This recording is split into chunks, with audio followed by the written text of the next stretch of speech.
నిన్న నాకు ఓ మిత్రుడు ఫోన్ చేసిండు నైట్. అన్నా నమస్తే. నమస్కారం బాయ్ సాబ్. ఏమైంది మీ మండలం సర్పంచ్ రిజర్వేషన్లు ఏమైనాయి?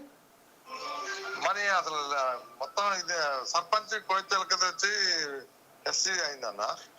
బీసీలకు ఎన్ని వచ్చినాయి? బీసీలకి మా మండలంలో అసలు లేవు. రాత్రి అదే గమ్మంతం చెప్పింది. మండలంలో 37 గ్రామ పంచాయతీలు ఉంటే ఒక్కటి కూడా బీసీకి రాలేదన్న. 37 గ్రామాలు ఉంటే ఒక్కటి కూడా బీసీలకు రాలేదు. బీసీలకు రాలేదు. ఇప్పుడు దీన్ని బట్టి ఏమర్థమైందన్న మీకు? ఏమర్థమైంది? బీసీలకు అన్యాయం జరుగుతుందని అర్థమైందన్న. ఇప్పుడు ఏ పార్టీలో ఉన్నారన్న మీరు? మేము ఇంతకుముందు టీడీపీలో అక్కడ నుంచి తుమ్మలనాథరావుతో బీఆర్ఎస్ పోయినాం 2016లో. ఇక మళ్ళీ మొన్న కాంగ్రెస్ కి పోతే పోలేదన్న. అట్లనే ఓడిపోయినాం అజయ్. ఇప్పుడు బీసీలకు 42% రిజర్వేషన్ పోతుంది కాబట్టి బీసీల పక్షాన కొట్లాడతామని చెప్పి మీ బీఆర్ఎస్ పార్టీ ఏనడన్న రోడ్డు ఎక్కిందా? మీటింగ్ పెట్టారన్నా, పెడతారు వాళ్ళు.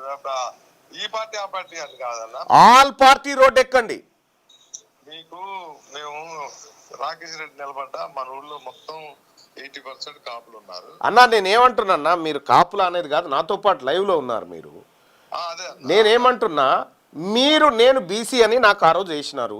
మరి ఇలా మీ బీసీలకు అన్యాయం జరుగుతూ ఉంటే మీరు కూడా చేయాలి కదా, మీకు కూడా చేయాలి కదా.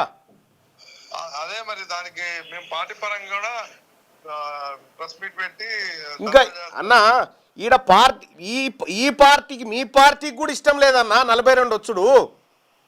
తేల్చుకోండి తాడో పేడో.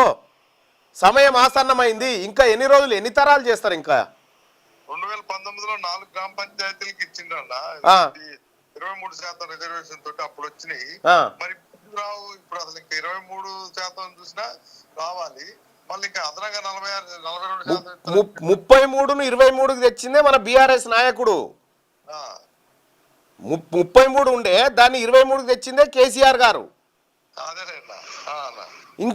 ఇంకా ఈ వర్గాలకు అన్యాయం జరుగుతూ ఉంటే ఇంకా వాళ్ళ పార్టీల కండువాలు కప్పుకొని ఇంకా ప్రెస్ మీట్లు పెట్టుకుంటా కూర్చుందామా, లేకపోతే బీసీలుగా ఆలోచన చేద్దామా?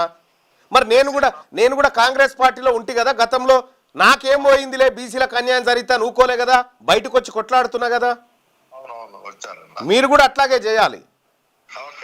Okay, thank you.